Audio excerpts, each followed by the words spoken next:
Lorsqu'on parle du secteur de la bijouterie en Afrique, la part belle du gâteau est taillée par les étrangers. C'est quelquefois des joyaux en or, en argent, très rarement en diamant, mais beaucoup plus de bijoux de pacotille qui inondent nos marchés. C'est pour siffler la fin d'un business où on importe tout que ce débrouillard autodidacte, passionné de la joaillerie, s'est lancé avec de très maigres moyens. Ça fait plus de 8 ans dans la production et commercialisation de bijoux made in Cameroun, avec un matériau tout à fait particulier. Il met ainsi pied dans un marché où les acteurs qui régnaient en maître ne l'attendaient pas, en séduisant une clientèle de plus en plus exigeante et informée. Depuis le Cameroun, il fabrique ses bijoux pour des clients répartis dans près de 15 pays, en Afrique, en Europe et aussi aux États-Unis. Il a tenu le pari d'un bijou de qualité à un prix abordable. Et petit à petit, il a réussi à gratter sa part du pactole de près de 5 milliards de dollars annuels de chiffre d'affaires que porte ce business en Afrique. Vous aimez les dollars, n'est-ce pas? Vous allez aimer l'histoire de dollars bijoux. Je suis Franck Garencha. Je te souhaite la bienvenue sur la Business TV. Ici, on parle de débrouillard à succès. Si tu es nouveau sur cette chaîne, je t'invite à t'abonner, à activer la cloche de notification pour ne rien rater des contenus toujours plus intéressants que je m'en vais partager avec toi. Allons-y.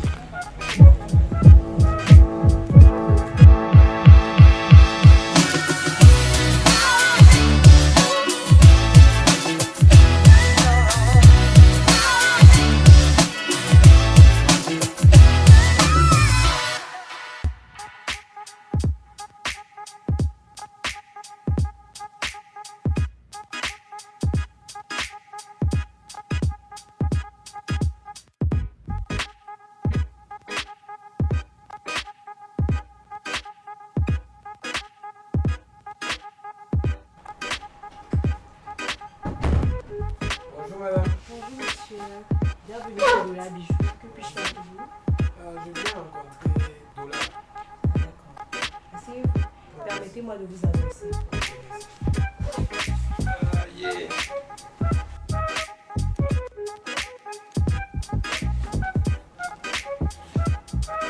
Ça dit quoi patron? C'est comment? Ah, ton petit là. Et toi? Alors bonjour Dola. Bonjour, bonjour Monsieur Franck. Merci de nous recevoir dans tes locaux. Ouais, c'est un plaisir partagé. Nous sommes très contents d'être ici et puis on est là pour raconter ton histoire. Donc pour aller rapidement, on va commencer par connaître d'abord qui est Dola Bijou. C'est quoi ton vrai nom? Est-ce que tu es marié, tu as des enfants?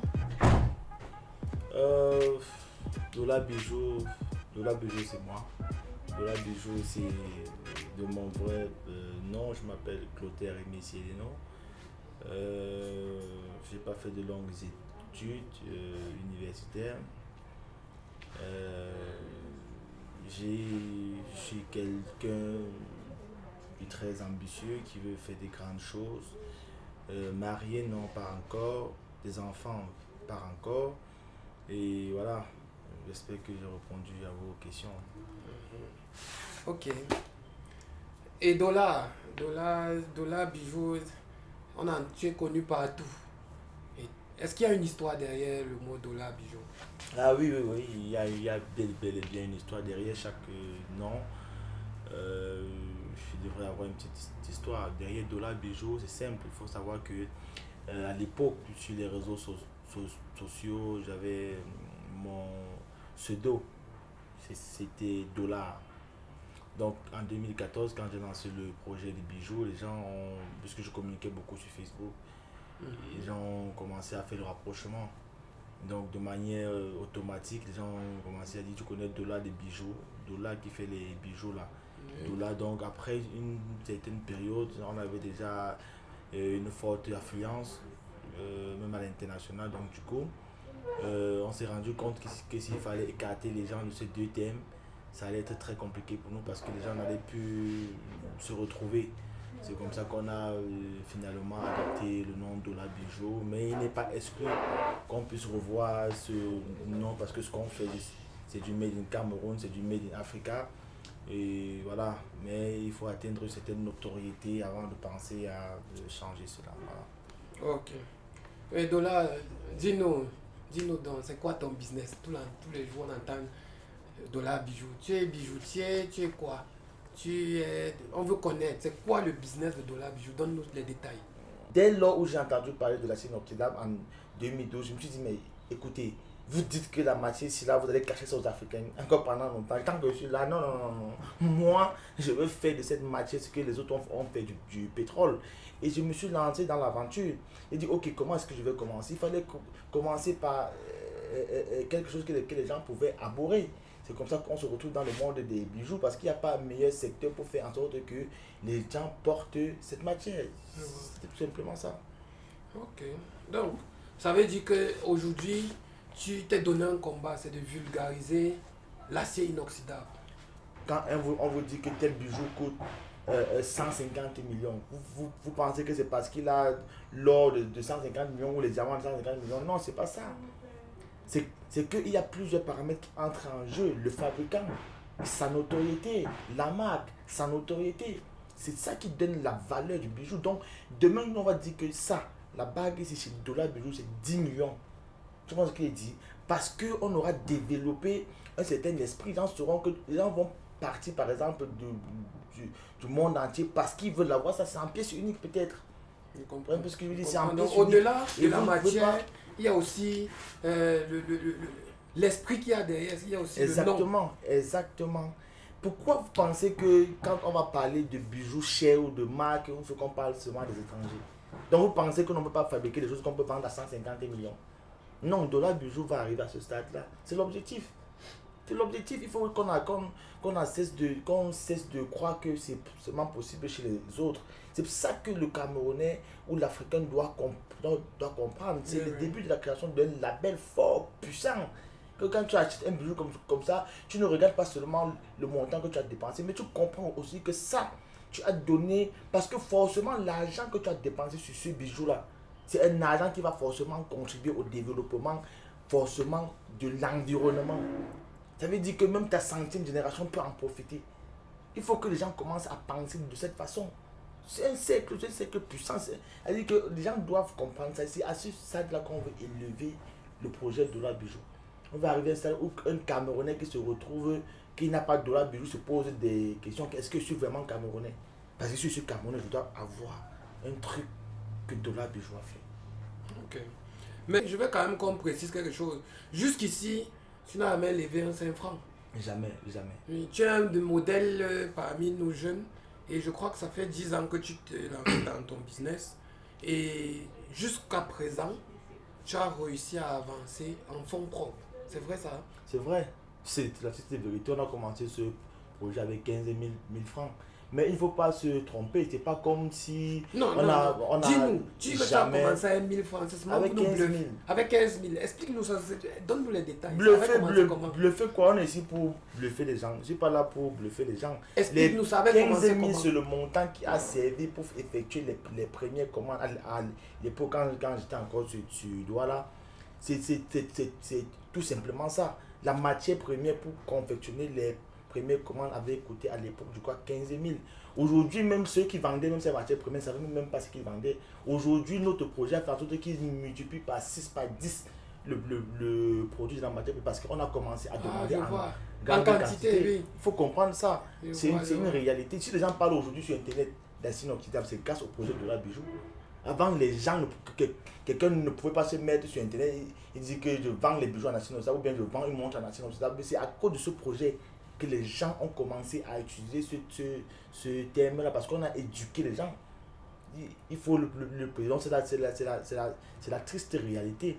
On a bel et bien commencé ce projet avec 15 000 et on s'est développé. C'est pas comme si on n'a jamais reçu un 1000 francs ou un 10 000 d'un ami, de la famille ou c'est ça. Non, c'est pas ce que je suis en train de dire. Mais je suis en train de dire que on n'a jamais levé les fonds pour ce projet. On n'a jamais reçu d'investissement dans ce projet ou de partenaires. Pas parce qu'il n'y a pas de demande, mais tout simplement parce que nous-mêmes, on ne voulait pas. Okay. Il fallait d'abord mûrir. Tu vois, effectivement, j'ai des milliardaires qui m'ont approché, j'ai des milliardaires camerounais qui m'ont approché, mais qui étaient vicieux. Ah, ok. Je ne veux pas citer son nom ici, mais j'ai un monsieur qui m'a invité dans son bureau. Oui. Je suis venu, il me dit que vraiment, il parle-moi du projet. J'ai parlé du projet, il était bluffé. Après, il me dit vraiment, moi, je veux je veux mettre beaucoup d'argent dans ton projet, mais je veux que tu t'occupes uniquement de la production, moi je veux vendre. Et j'ai dit, ah bon, hein? D'accord. Je suis sorti, je ne suis plus jamais allé dans son bureau parce qu'il m'a miroité des centaines de millions, croyant que c'est l'argent qui m'intéresse. L'argent, Oui. je m'en fous de l'argent. Tu sais que tu en auras, Écoute, c'est Il y clair. a une différence entre un grand homme et un homme riche. Moi, je vais être un grand homme. La richesse va suivre automatiquement. Tu vois ce que je dis? Mais moi, je veux marquer l'histoire de mon pays. Je veux marquer l'histoire de mon continent. Ça n'a rien à voir avec avoir beaucoup d'argent. On sait ce qu'on peut faire pour avoir de l'argent. Tu comprends ce que je veux dire? comprends. Voilà.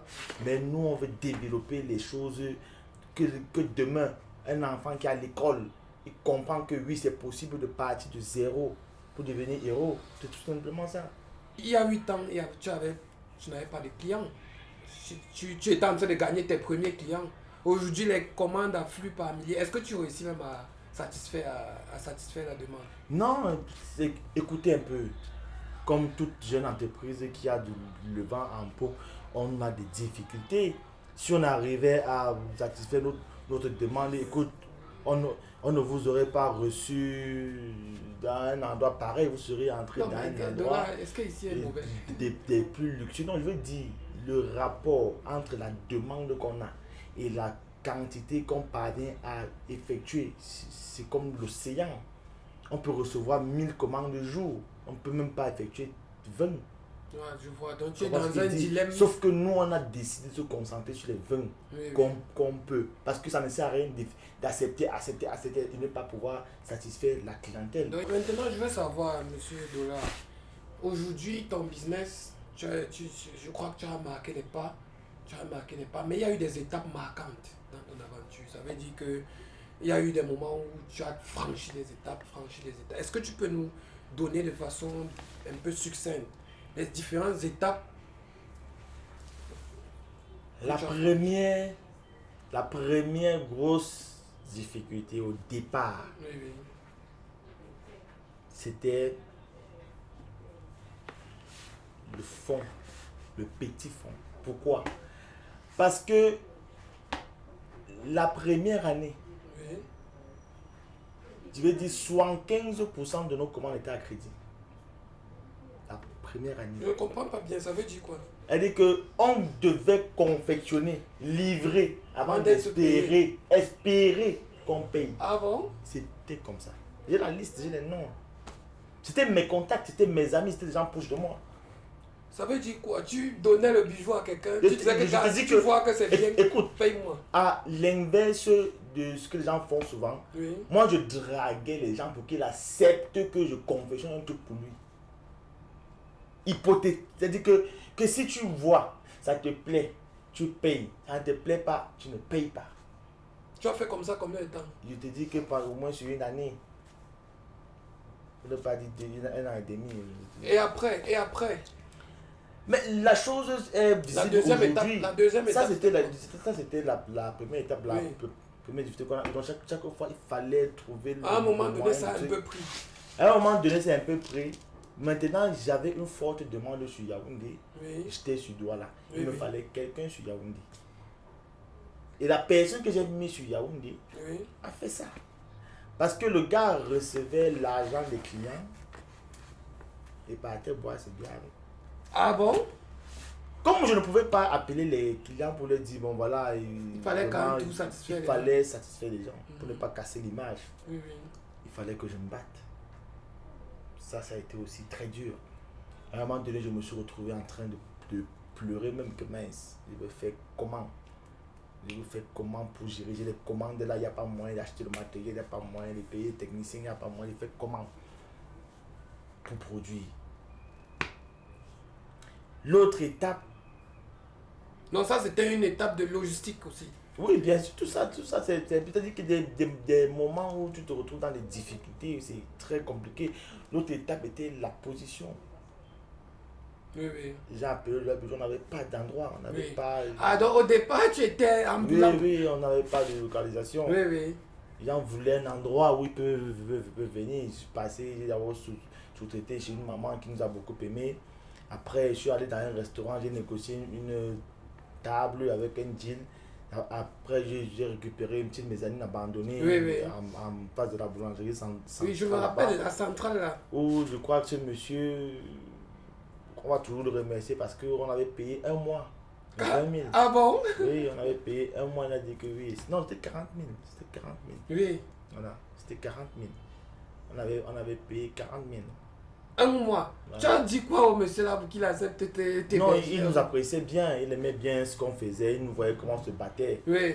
Ouais, et en plus, il y avait un an à l'avant, je lui avais dit qu'un jour je vais venir prendre l'endroit. Donc un an après, je suis venu effectivement le voir. Oui. Que vraiment, si tu peux, on n'a pas moyen, il nous faut un endroit ici. Oui. Ça, il fallait jongler dans plusieurs trucs, surtout dans le jeu visuel. Oui. En même temps, il fallait cafouiller, jongler ici. Donc ça veut dire que l'activité en elle-même n'était pas encore très rentable. Tu étais obligé de faire d'autres activités Exactement. Satellites Exactement. pour supporter ton réel projet Exactement. qui était le Ah bijou. oui, jusqu'aujourd'hui. C'est pas comme si c'est exclusif. On va parler de ta cuisine interne. On veut connaître concrètement, de façon pratique, quel est le process de fabrication. Tu utilises quel matériau, donne-nous les caractéristiques du matériau. Tu nous as parlé Comme je l'ai dit à l'entame, c'est de l'acier inoxydable. L'acier inoxydable, tout simplement, une matière, c'est un alliage de verre, de CO2 et de chrome. De quoi?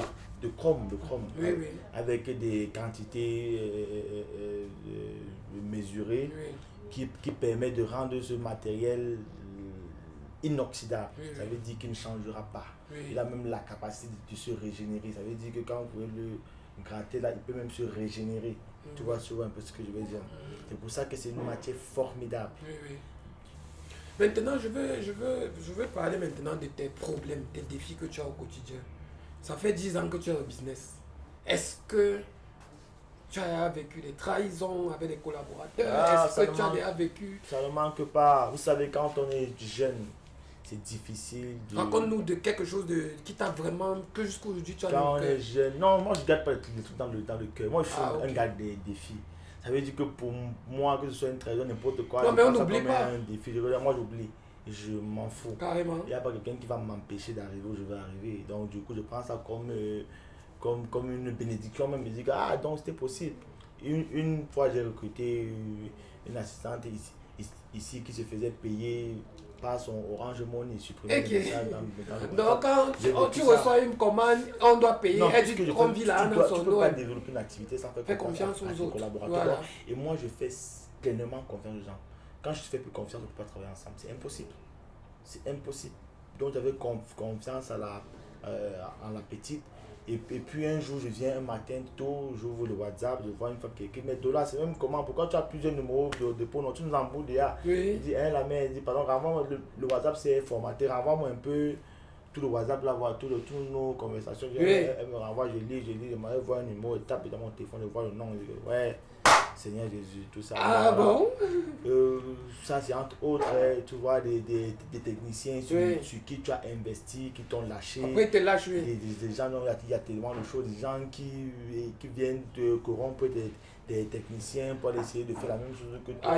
Qui te sabotent, te mettent des bâtons dans les roues, sans compter les bijoutiers qui ont formé des clans pour nous détruire, pour nous saboter, bien sûr.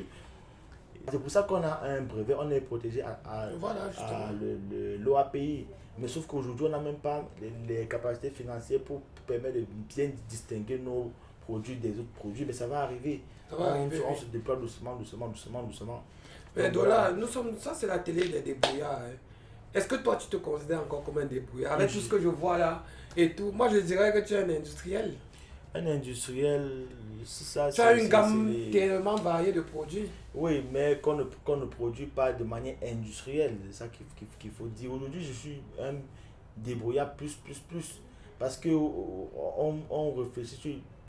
Pour moi, la définition d'un débrouillard, c'est justement celui qui se bat. Qui se bat au quotidien. Son peu, voilà. Mais on ne va pas rester toute la vie débrouillard. Non, il faut qu'on passe de débrouillard à quelqu'un, comme tu as dit, un industriel. Parce qu'à ce moment-là, les défis ne sont pas pareils. Tu vois, aujourd'hui, il faut se battre pour atteindre le minimum, gérer les charges, gérer ci, gérer ça, machin, tout. Mais quand tu es industriel, tu te bats pour vendre. Ton véritable défi, c'est vendre. C'est vendre. Tu vois ce que je dis, voilà. Et puis, je me suis rendu compte que Dola, toi, tu es un bon vendeur. Parce que Aujourd'hui, on parle de dollars partout. Ce n'est pas trop... On ne savait même pas que tes bijoux sont en accès inoxydable. Tout ce qu'on sait, c'est il y a un nom derrière. Tu as réussi à porter ça. Je me dis que tu es même plus un vendeur qu'un bijoutier. Non, la réalité, c'est ça. Moi, je sais vendre. Je sais vendre mon produit. Sauf que vous n'allez pas vendre un mauvais produit et avoir autant d'impact. Si on a autant d'impact, c'est parce que le produit est bon. On fait juste que les gens découvrent ce qu'ils peut-être ils ignoraient. Mais le produit est bon. On montre seulement ça aux gens. Ils doivent comprendre écoutez, c'est pas la magie. Ça, c'est les Camerounais. Ça, c'est en Afrique.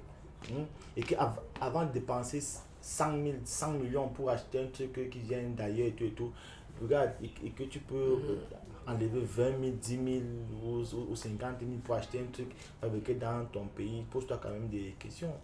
Sache que c'est parce que tu achètes qu'on pourra se développer. Et c'est ça. Donc là, maintenant, on est arrivé à la fin de notre entretien. Si on veut te connaître, ça veut dire que si on veut, pas te connaître, si on veut commander un de tes produits, tu as simplement des voilà, numéros. comme je dirais à l'international ou ici, Oui.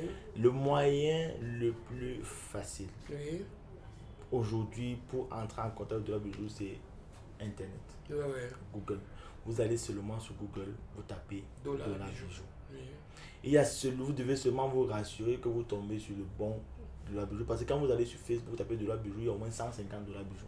Déjà. Partout au Gabon, en Côte d'Ivoire, Oui, les oui. gars ont créé, je suis fatigué. Pour faire les arnaques. Bien sûr, il y a des gens qui nous écrivent sur Telegram, qui nous envoient des factures. Depuis qu'on a fait le virement, on n'a jamais reçu nos bijoux. Et c'était matin, un truc dollar bijou, tout ça. Mais Ouais. tu es victime de ton succès, patron. C'est la guerre. C'est la guerre. Ça fait 10 ans que tu es dans le business, tu as beaucoup d'expérience. C'est vrai que tu penses encore que tu es un jongleur, mais tu as certainement quelques conseils à donner à des jeunes qui vont nous suivre aujourd'hui. Si vous voulez développer une activité, considérez, mettez-vous dans l'esprit que dans les 3 années qui suivent, vous ne gagnerez même pas un franc de cette activité-là. C'est ce que moi j'ai fait. C'est ça qui m'a donné la force. Et quand j'ai commencé de la bijou, je me suis dit que pendant 3 ans, je vais seulement mettre, je ne vais même pas gagner 5 francs. Oui, ça c'est une... Toi, tu as été fort, hein, patron.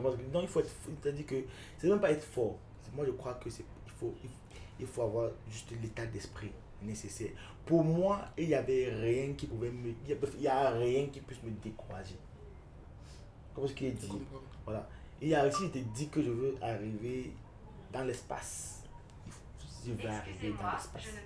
Ok, bon, merci Dola d'avoir accepté de t'ouvrir et de partager ton expérience à notre vie. C'est moi qui vous remercie. Et puis, vu que vous êtes dans la maison, je crois que vous montrerez au monde entier ce qu'on est capable de faire. Et merci beaucoup. Ce qu'on sait faire. Merci. Je crois que le temps va te donner raison. Voilà. Je crois que le temps va te donner raison. On reste très patient, très persévérant, très travailleur et on sait que les choses viendront à point nommé. C'est compris, Dola. Merci beaucoup. On est ensemble.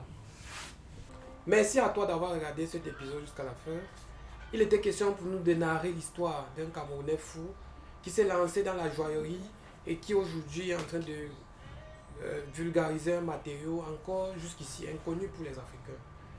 Si tu as aimé, je t'invite à lâcher un pouce bleu et aussi de partager, mais encore d'activer la cloche de notification pour ne rien rater des prochains épisodes qui seront toujours plus intéressants et toujours plus inspirants. N'oublie pas, tu as rendez-vous avec l'histoire.